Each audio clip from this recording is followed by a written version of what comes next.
So ಅಲ್ಲಿ home stay ಇರ್ಬೇಕು ಅನ್ಸುತ್ತೆ. ಹಾಂ, ಒಳ್ಳೆ ಜಾಗದಲ್ಲಿ ಮಾಡಿದ್ದಾರೆ ಗುರು ಹೋಮ್ ಸ್ಟೇನ. ನಾನು ಹೋದ ಸರಿ ಬಂದಾಗ ಇಲ್ಲೆಲ್ಲ ಫುಲ್ಲೆಲ್ಲ ನೀರು ಹೋಗ್ತಾಯಿತ್ತು. ಸಮ್ಮರ್ ಅಲ್ವಾ, ನೀರು ಸಿಕ್ಕಾಪಟ್ಟೆ ಕಮ್ಮಿ ಆಗ್ಬಿಟ್ಟಿದೆ. ನೀರು ಇಲ್ಲಿಂದ ಮೇಲೆ ಬರ್ಬೋದು ಅನಿಸುತ್ತೆ, ಆ ಥರ ಇದೆ. ಇಲ್ಲಿ ಕೆಳಗಿಡಿದ್ರೆ ಇಲ್ಲಿ ಕೆಳಗಿಡ್ಕೊಂಡೋಗಿ ಅಲ್ಲಿ ಬರ್ಬೋದು, ಆ ಥರ ಇದೆ. ಇದು ಡೇಂಜರಸ್ ಪ್ಲೇಸ್ ಅಂತ ಹೇಳ್ತಾರೆ ಇದನ್ನು. ಏನಕ್ಕಪ್ಪ ಅಂತಂದರೆ ನೀರೆಲ್ಲ ಹರಿದಿರುತ್ತೆ, ಪಾಚಿ ಎಲ್ಲ ಕಟ್ಟಿರುತ್ತೆ. ನಾವು ಹಿಂಗೆ ನಡ್ಕೊಂಡು ಹೋಗ್ಬೇಕಾರೆ ಕಾಲು ಜಾರಿ ಬಿದ್ದು ಹಿಂದ್ಗಡೆ ತಲೆ ಹೊಡ್ಕೊಳ್ಳೋ ಚಾನ್ಸಸ್ ತುಂಬ ಇದೆ ಇದರಲ್ಲಿ. ಸೊ ಅದಕ್ಕಾಗಿ ಮಾನ್ಸೂನ್ ಟೈಮಲ್ಲಿ ಏನಾರು ನೀವು ಬಂತು ಅಂತಂದರೆ ಹುಷಾರಾಗಿ ನೋಡ್ಕೊಂಡು ಇಳೀರಿ. ಸ್ಲಿಪ್ಪರ್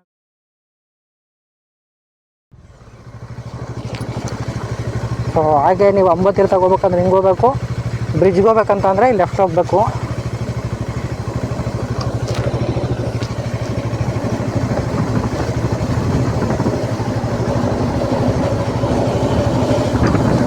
ತುಂಬ ದೂರ ಏನಿಲ್ಲ, 600 ಮೀಟ್ರ್ ಇದೆ ಅಷ್ಟೇ.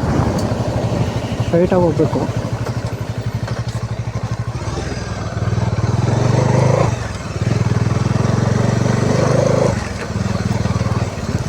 ಸೊ ಇಲ್ಲೇ ಸಿಕ್ತು ನೋಡಿ ಬ್ರಿಡ್ಜು.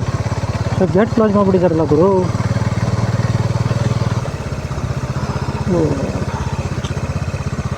ತೋಟಗಾರಿಕೆ ಕ್ಷೇತ್ರ ಇಲ್ಲ, ಇನ್ನೂ ಮುಂದೆ ಇದೆ ಬ್ರಿಡ್ಜು. ಮನೆಗಳೆಲ್ಲ ಇದೆ.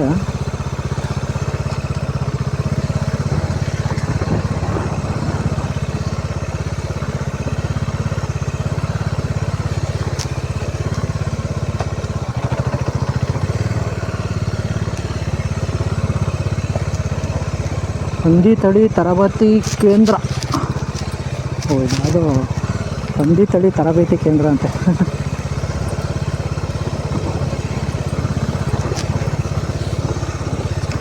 ಹಂದಿ ಸಾಕೋ ಫಾರಮ್ಗಳು.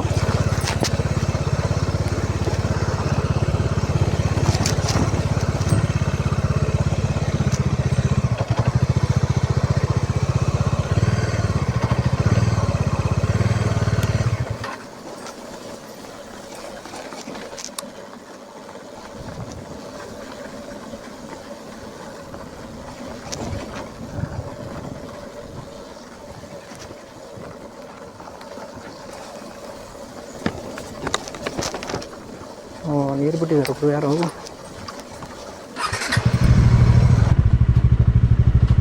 ಕಾಣಿಸ್ತಿದೆ ಬ್ರಿಡ್ಜು.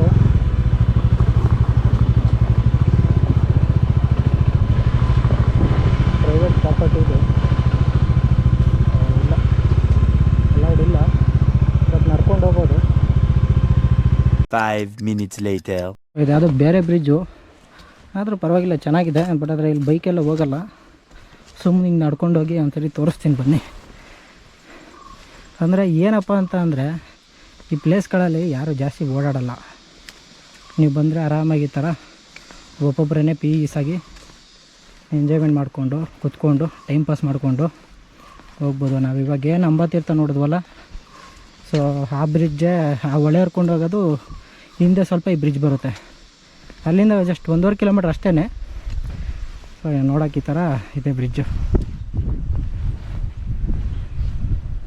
ಹೋದ ಸರಿ ನಾನು ಬ್ರಿಡ್ಜ್ ನೋಡಿದಾಗ ಅದು ಗಾಡಿ ಹೋಗ್ಬೋದಿತ್ತು, ಆ ಥರ ಇತ್ತು ಬ್ರಿಡ್ಜು. ಆದರೆ ಇದು ಯಾವುದೋ ಬೇರೆ ಬ್ರಿಡ್ಜು. ತುಂಬ ಬ್ರಿಡ್ಜ್ಗಳಿದ್ದಾವೆ ಈ ರೋಡಲ್ಲಿ. ಕಳಸ ಟೆಂಪಲಿಂದ ಒಂದು ಬ್ರಿಡ್ಜ್ ಇದೆ, ಅದಾದಮೇಲೆ ಇದು ಒಂದಿದೆ ನೋಡಿ. ಮತ್ತು ಹೋಗ್ಬೇಕಾದ್ರೆ ಇನ್ನೊಂದು ಬ್ರಿಡ್ಜ್ ಸಿಗುತ್ತೆ. ಸೊ ಅಕಸ್ಮಾತ್ ಏನಾದರೂ ಆ ಕಡೆಯಿಂದ ಬರೋದಾದರೆ ನಾನು ನಿಮ್ಗೆ ತೋರಿಸ್ತೀನಿ ಅದನ್ನು.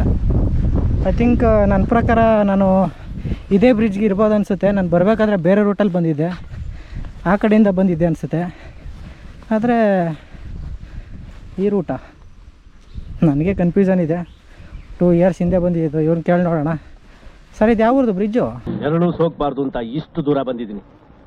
ಎಲ್ಲಿಗೂ ಅಕ್ಕರ್ಸ್ಕೊಂಬಿಟ್ರ ಬೇವರ್ಸಿ ನನ್ನ ಮಕ್ಕಳ. ಸರ್ ಬನ್ನಿ, ಒಂದು ನಿಮಿಷ. ಸ್ವಲ್ಪ 1.5 ಕಿಲೋಮೀಟ್ರ್ ದೂರ ಬಂದರೆ ಬ್ರಿಡ್ಜ್ ಸಿಗುತ್ತೆ ನಿಮಗೆ. ಸೊ ಯಾರೂ ಇರೋಲ್ಲ ಅಲ್ಲ, ಅವನೊಬ್ಬರೇ ಬಂದರೆ, ನೀವು ಒಬ್ಬೊಬ್ರು ಬಂದರೆ ಆರಾಮಾಗಿ ಟೈಮ್ ಪಾಸ್ ಮಾಡಿಕೊಂಡು ಒಂದಷ್ಟೊತ್ತು ಕೂತಿದ್ದು ಈ ಥರ ಆರಾಮಾಗಿ ವ್ಯೂಗಳು ನೋಡಿಕೊಂಡು ಹೋಗ್ಬೋದು. ನೀವು ಟ್ರೈ ಮಾಡಿ ಈ ಕಡೆ ಸೈಡ್ ಬಂದರೆ. ಅಂದರೆ ಎಕ್ಸಾಕ್ಟ್ಲಿ ಲೊಕೇಶನ್ನು ಗೊತ್ತಿಲ್ಲ. ನಾನು ಆ ಅಂಬತ್ತೀರ್ಥ ಹತ್ರ ಒಂದು ಲೊಕೇಶನ್ ಹಾಕಿ ಗೂಗಲ್ ಮ್ಯಾಪಲ್ಲಿ ನೋಡಿದೆ, ಅದು ಈ ಬ್ರಿಡ್ಜ್ ತೋರಿಸ್ತಿತ್ತು. ಅದಕ್ಕೋಸ್ಕರ ನಾನು ಈ ಕಡೆ ಹೋಗೋಣ ಅಂದ್ಬಿಟ್ಟು ಹಿಂಗೆ ಬಂದೆ. ಚೆನ್ನಾಗಿದೆ, ಓಕೆ. ಬಿಸಿಲು ಬೇರೆ ಸಿಕ್ಕಾಪಟ್ಟೆ ಜಾಸ್ತಿ ಇದೆ. ನಿಜವಾಗ್ಲೂ ಈ ಬಿಸಿಲಿಗೆ ಅಯ್ಯೋ ಎಲ್ಲೂ ಹೋಗೋದೇ ಬೇಡ ಗುರು. ಆರಾಮಾಗಿ ಅಲ್ಲೆಲ್ಲರೂ ನೆರಳಲ್ಲಿ ಹಾಕೊಂಡು ಮಲ್ಕೊಬಿಡೋಣ ಅನಿಸ್ತೈತೆ. ನಿಂತ್ಕೊಂಡಂಗೆ ಅನಿಸುತ್ತೆ, ಗಾಡೀಲಿ ಹೋಗ್ತಾಯಿದ್ರೆ ಏನೂ ಅನಿಸಲ್ಲ. ಸೊ ಇಲ್ಲಿಂದ ಇವಾಗ ಹೊಡ್ತೀನಿ. ನೀವೇನಾದರೂ ಈ ಕಡೆ ಬಂದರೆ ಒಂದ್ಸರಿ ವಿಸಿಟ್ ಮಾಡ್ಕೊಂಡು ಹೋಗಿ ಈ ಪ್ಲೇಸ್ ನೋಡಿ ಏನು ಸಕ್ಕತ್ತಾಗಿದೆ. ಇಷ್ಟು ಹೇಳೋಕ್ಕೆ ಇಷ್ಟಪಡ್ತೀನಿ. ಓಕೆ ಫ್ರೆಂಡ್, ಬಾಯ್.